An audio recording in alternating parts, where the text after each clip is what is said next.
Vendredi 27 novembre, bonjour à tous et bienvenue à cette autre édition de Cameroun Delight sur CRTV et CRTV News. C'est bientôt la fin de l'année, bientôt le 1er décembre. Comme vous pouvez l'imaginer, avec son cortège d'activités relatives aux fêtes de fin d'année, nous savons que vous y êtes de plein pied. En tout cas, nous sommes là pour vous accompagner en termes d'informations tous les matins et nous allons encore le faire ce vendredi où nous parlerons abondamment d'économie. Hier, évidemment, il y avait conseil de cabinet à la primature. Nous en parlerons ce matin dans la revue de presse. En tout cas, Sadou Mamoudou nous a rejoint dans ce studio. Bonjour Sadou. Bonjour Catherine. L'actualité des journaux, évidemment, on parlera beaucoup d'économie avec l'inauguration de l'immeuble de la Direction générale des impôts par le Premier ministre. Le Premier ministre, justement, qui aura salué cette réalisation de Modeste Mopa Fatouin, le directeur général des impôts à la tête de cette institution depuis bientôt 7 ans aujourd'hui. On aura également, entre autres, la situation critique dans nos centres de prise en charge de personnes dialysées, l'insuffisance rénale qui finalement décime dans notre pays. Un cas de santé publique également et les curiosités du budget de l'État 2021. Voilà cette situation dans la région de l'Est précisément. Affirmatif. Plus de détails dans la revue de presse en français.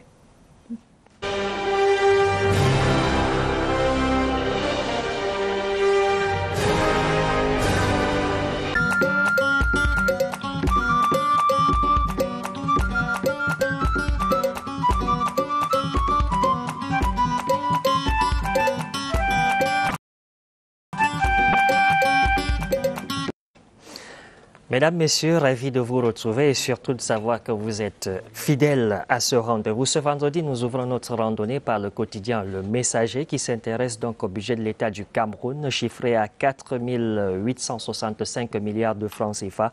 Et le journal de Feu Pius Ndiaoué replonge ses lecteurs ce 27 novembre 2020 sur les méandres de cette enveloppe budgétaire dont la croissance est chiffrée à 3,3% et une hausse de 17%.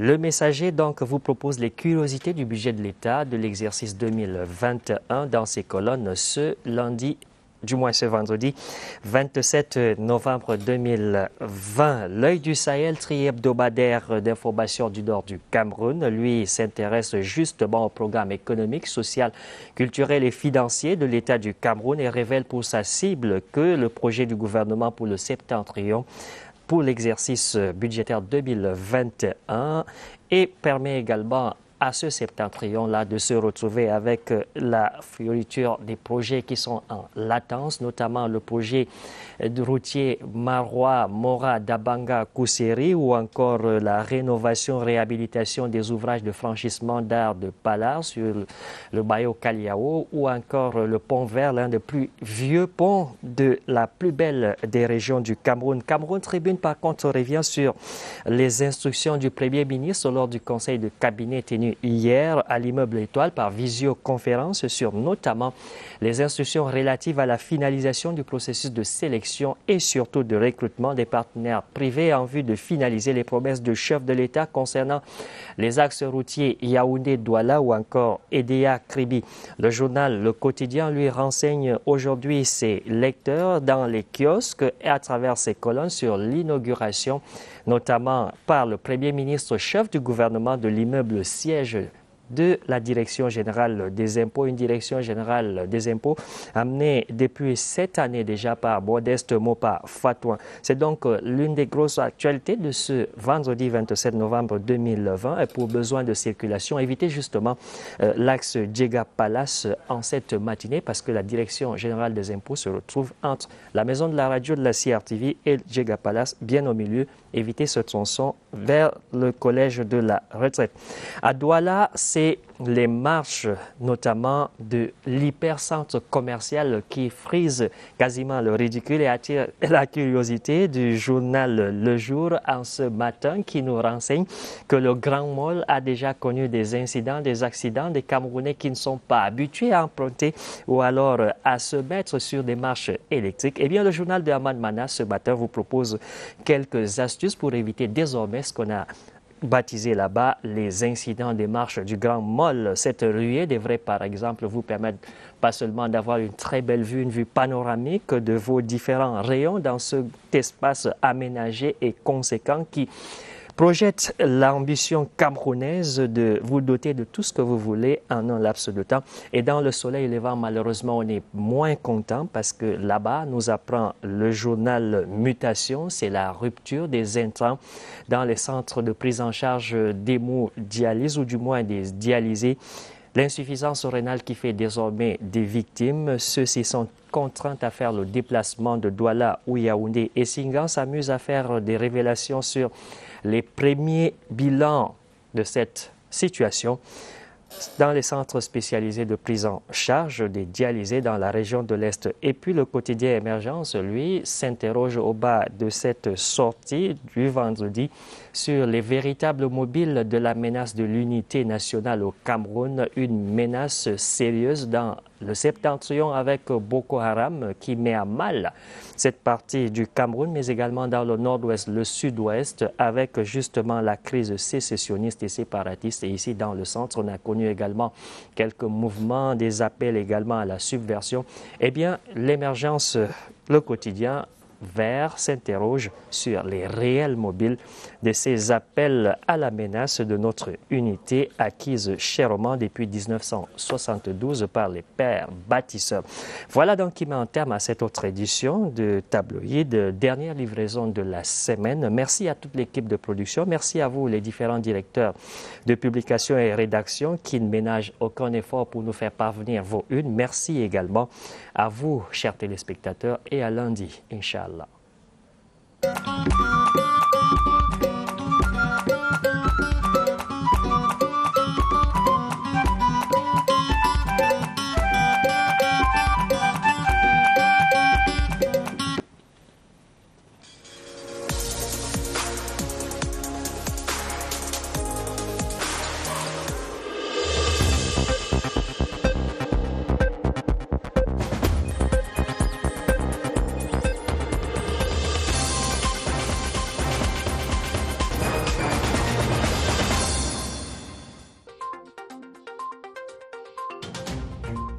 Heads of state and government of the Economic Community of Central African States, ECAS, have analyzed issues of peace and security, the free movement of people and goods, and the management of the fight against COVID-19 pandemic.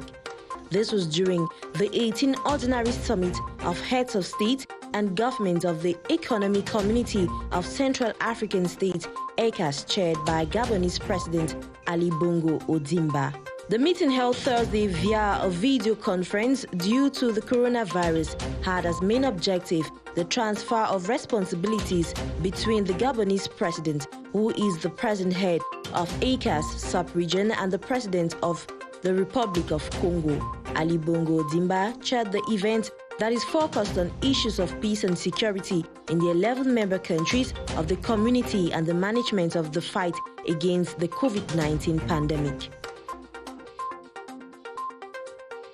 Les pensionnaires du centre DDR de Bamenda disent merci au président de la République pour sa constante sollicitude pour leur bien-être. C'était à l'occasion de la visite du coordonnateur national dans ce centre qui vient encore de recevoir une vingtaine d'ex-combattants séparatistes. Fayengo Francis a saisi l'occasion pour leur demander de sensibiliser leurs frères encore retranchés en brousse, de regagner le centre pour leur réintégration dans la société. Some 50 bloggers are taking part in the second edition of the Bloggers Summit, holding in Yaoundé under the theme Blogging and Digital Economy. Organized by the Association of Bloggers in Cameroon, experts will be exchanging with participants on innovative ways of having quality media content online void of fake news. The opening ceremony of the Come Together was presided over by the Secretary General at the Ministry of Communications, Professor Félix Zogo. Célébration de la Journée internationale de l'enfant de la rue en prélude à l'événement prévu le 25 novembre prochain. L'organisation de lutte contre le phénomène des enfants vivant dans la rue tenait une rencontre d'échange. Un moment fort d'émotion et de partage, le conclave a réuni mercredi à l'hôtel des députés des enfants de la rue d'horizons diverses.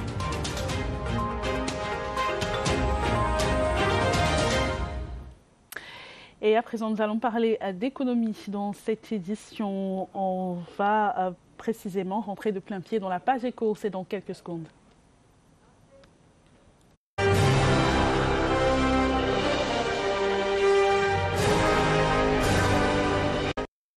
On va commencer tout de suite par la Direction générale des douanes qui parle de ses performances. Elle a réalisé au cours des 3 trimestres de 491,7 milliards de francs CFA, sur un objectif visé de 469,1 milliards de francs CFA, soit un taux de réalisation de 104,8%.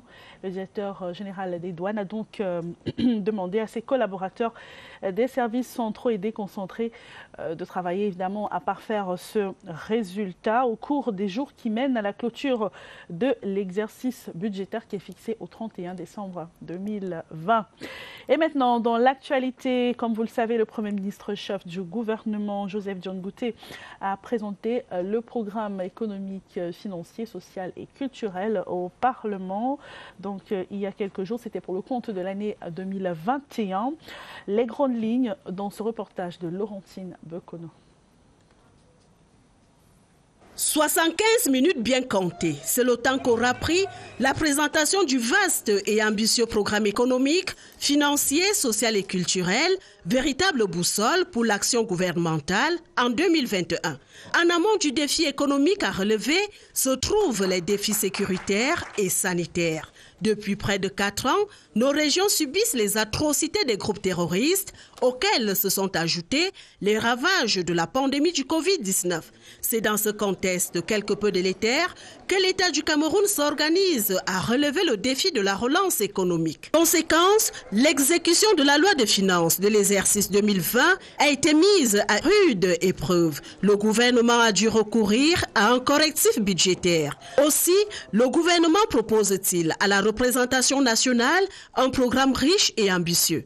De l'économie au culturel, en passant par le financier et le social, aucun secteur d'activité n'est oublié. Reste cependant en première ligne le CHAN et la CAN, ainsi que la finalisation des grands chantiers. Dans ce contexte macroéconomique, le projet de budget de l'État pour l'exercice 2021 s'équilibre en ressources et en emplois à la somme de 4 865 milliards 200 millions de francs CFA. Il est décomposé comme suit. 4 670 milliards au titre du budget général, 195 milliards 200 millions de francs CFA pour le compte d'affectation spéciale.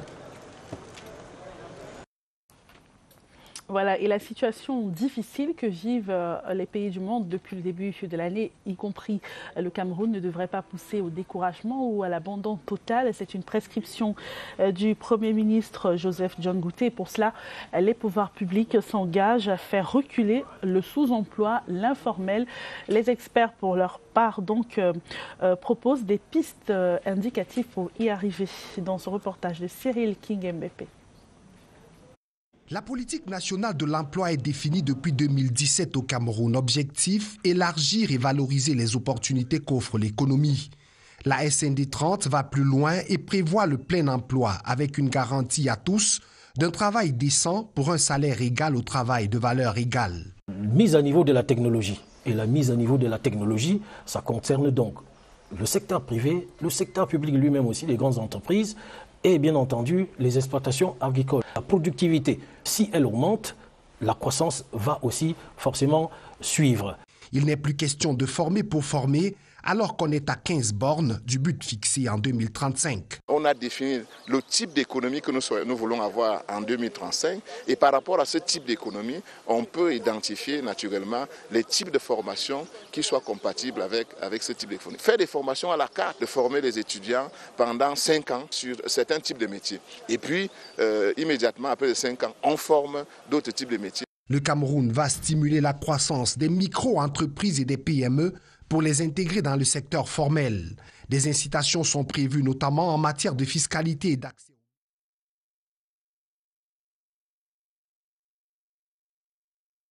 d'œuvre dans tous les investissements publics. Voilà, vous l'avez suivi, les emplois vont plus que jamais être adaptés aux besoins de la population, aux besoins du marché. Et maintenant, on va parler de l'entrepreneuriat féminin. Le savoir-faire des femmes entrepreneurs était en vitrine au Palais des Congrès de Yaoundé. C'était à la faveur de la première édition du Forum africain des femmes entrepreneurs. Notre guide, Marie-Laurence Kay, va nous présenter l'événement. Elles sont venues de Côte d'Ivoire, de la République démocratique du Congo, du Rwanda, des Comores. Bref, les femmes africaines entrepreneurs se sont donné rendez-vous pour échanger, montrer leur savoir-faire. Nous sommes ici pour partager l'expérience des autres femmes qui sont dans le secteur informel.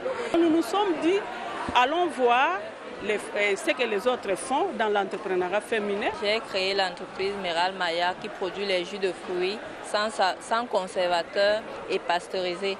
Avec cette activité, ça me permet de survivre et de pouvoir être autonome. L'occasion est donnée à la femme de se rendre beaucoup plus autonome en migrant des activités de subsistance vers l'industrie. Nous voulons déjà que les femmes qui se sont lancées dans l'entrepreneuriat pensent à structurer leurs entreprises, faire savoir aux femmes quels sont les différents guichets.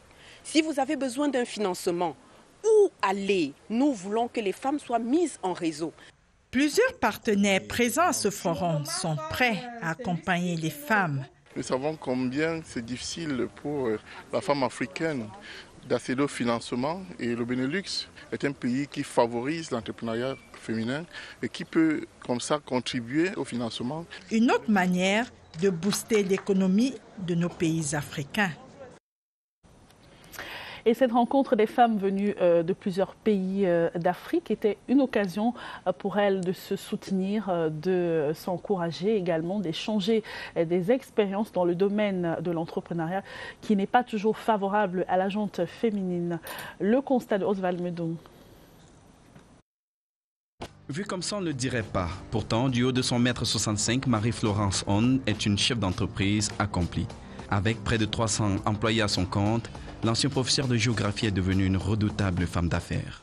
Je suis allée créer une entreprise qui fait dans l'immobilier, l'agriculture, la vente du matériel de construction et aujourd'hui l'école. Odile Moukouri, quant à elle, a su trouver le bon filon dans le packaging. Sa réputation dans le secteur lui permet d'avoir dans son portefeuille client des dizaines de sociétés. Nous sommes là pour participer au développement de notre chère nation. Et n'allez surtout pas attribuer leur succès dans le monde de l'entrepreneuriat à leur genre. Pour elle, ce n'est ni un atout ni un inconvénient. Le monde n'est pas du tout gentil avec les femmes, le monde de l'entrepreneuriat. Malheureusement, on va toujours rapprocher votre succès ou votre évolution à l'intervention d'un homme. C'est une histoire de compétences. Il faut être à l'endroit juste, avec des compétences justes. Leurs défis viennent d'ailleurs, des défis sources de motivation pour les deux Amazones. J'ai su transformer les obstacles en avantages. Les jalousies entrent en jeu, les coups bas entrent en jeu. Les deux femmes ne comptent pas s'arrêter en si bon chemin. Marie-Florence est déterminée à ajouter de nouvelles cordes à son arc et 2021 s'annonce pour elle comme une année charnière. Son entreprise devrait s'enrichir de 2 nouvelles sociétés. Voilà, ce sont des exemples à suivre. Maintenant, je vous propose de partir dans la région de l'extrême nord pour parler de la production laitière qui est jugée très faible. On parle de 100 à 174 000 tonnes produites par le gouvernement, par le Cameroun. Donc, le gouvernement entend moderniser cette chaîne de production à travers donc une action pour combler ce déficit. Lionel Mingué à Marois. Selon des chiffres du MENEPIA, la production laitière au Cameroun est estimée entre 100 000 à 100 tonnes. C'est cette faible production qui justifie les importations massives de lait pour combler le déficit entre l'offre et la demande. Cet état des choses a fait perdre à l'État plus de 1 596 milliards entre 2009 et 2015. Nous pouvons mettre sur le marché camerounais du lait made in Cameroun et à un bon prix. Au regard de l'énorme potentiel du Cameroun, la modernisation du processus de production et de transformation est le levier sur lequel le gouvernement veut à présent s'appuyer pour le développement de la filière laitière. Nous apportons des outils qui peuvent les aider à faciliter leur travail. Le projet de développement de l'élevage, PRODEL, qui est un outil de gouvernement pour développer de manière assez efficace tous ces systèmes de production. Il est aussi question à présent pour chaque Camerounais de promouvoir le lait local. Voilà, et en parlant de la production du lait local, nous savons que le Cameroun a importé des vaches qui sont arrivées au Cameroun justement pour booster la production laitière dans cette partie du pays. Et c'est donc ce qui met un terme à cette page éco. À tout de suite.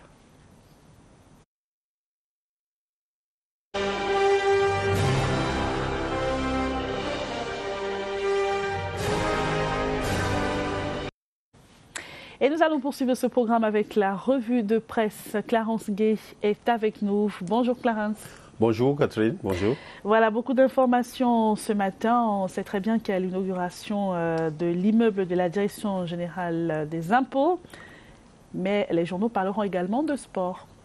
Yes, actually, as far as sport is concerned, as far as tabloid is concerned this morning, we will have PWD of Bamenda who were receiving Kaiser Chiefs, that's on Sunday, as far as the CAF competition is concerned. And of course, we have Coton Sport, that's already in Togo, that will be played against a team there. All concerns the CAF competition. Well, and of course, we have the inauguration. Cameroonians will be amazed today when the ultra-modern structure of the Directorate General of Taxation will be officially inaugurated today by Prime Minister Joseph John Goute, amongst other government officials, Cathy. Voilà, les journaux qui reviennent également sur le budget du Cameroun pour l'exercice 2021. Tabloïd en anglais, c'est maintenant.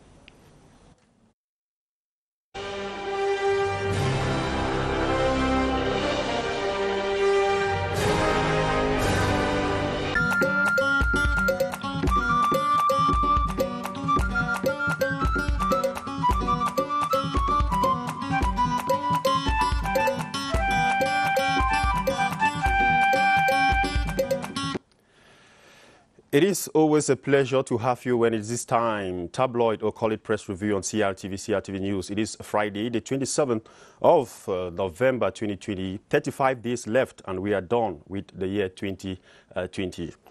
We begin this press review with The Guardian Post, the lone English language daily. The Guardian Post headlines a review of 2020 activities. Prime Minister singles out Treasury Department for outstanding performance. The Guardian Post newspaper is telling us that the Prime Minister, head of government, Chief Dr. Joseph John Goute, has showered praises on the Treasury Department for its outstanding performance in 2020. Despite the several crises faced by the country. This was Wednesday, November 25, at the National Assembly as he presented government's economic, financial and social and cultural program for the year 2021. You can find details of that story in page 3 of the Guardian newspaper. Away from that, we step into the horizon, talking about the 2021 budget. The financial, social and cultural program for the year 2021 will be directed towards development, the supply of social amenities and boosting the resilience of the economy of Cameroon. The program was made public by Prime Minister Chief Dr. Joseph John Goute during the plenary sitting at the National Assembly. And that amount stands at, that's the draft budget for the year 2021 is 4,865 billion 200 million CFA francs. Details of that, you will get it in the Horizon newspaper. Quotidien Réalité Plus headlines Impôt Bravo Modeste. That is the headline of Réalité Plus newspaper. It says Prime Minister, head of government, Chief Joseph John Goute, in the presence of the Minister of Finance and the other state officials, will today officially inaugurate the new ultra-modern structure of the General Directorate of Taxation here in Yaoundé. The gigantic edifice constructed on a surface area of 19,800 square meters has, among others, a data center, video surveillance cameras. The over 5 years project was realized by a Chinese construction company. Modeste Fopa-Foting, the Director General of the General Directorate of Taxation. So you will be getting more of that story when the official inauguration will be done later today.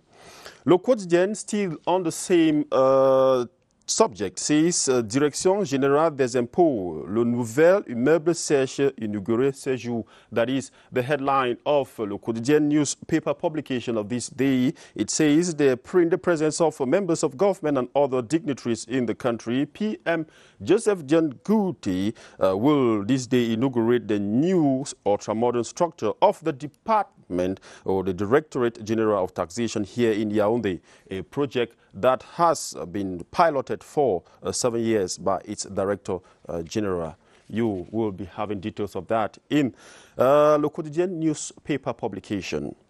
Cameroon Tribune, the national bilingual daily, headlines CAF competition. Cameroonian clubs play this weekend. PWD of Bamenda will receive Kaiser Chiefs of South Africa in Limbe next Sunday for the Champion League.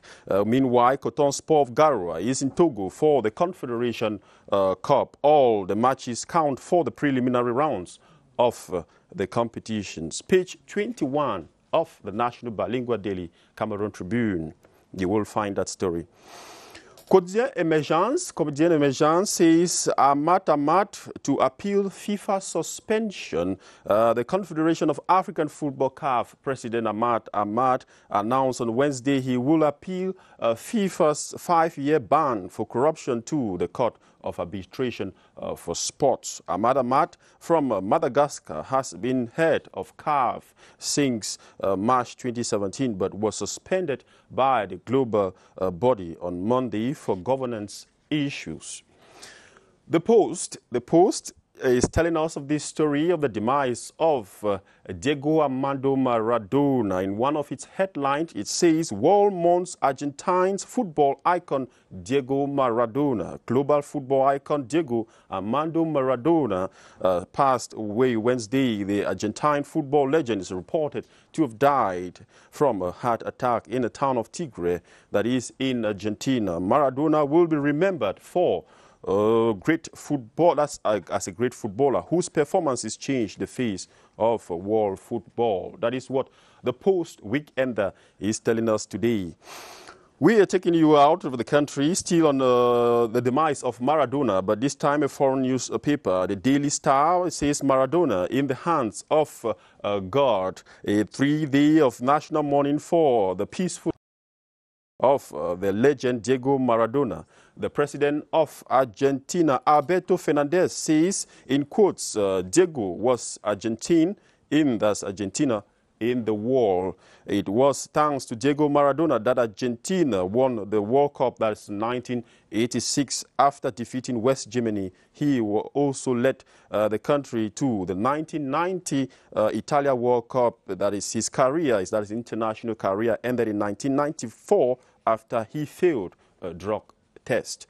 And the Daily Stars, in still one of the headlines, asks this question: where was the video assistance referee, the VAR, when we needed it most? You will be having details in that newspaper publication. And we end our press review this morning still on the Diego Maradona. This time, the Daily Mirror says fans of football continue to gather in Buenos Aires, capital of Argentina, to cheer their hero, Diego Armando Maradona. They have described him as the world's greatest footballer.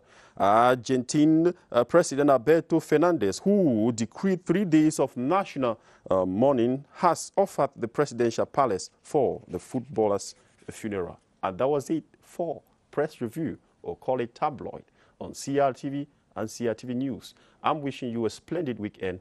See you on Monday. God bless you.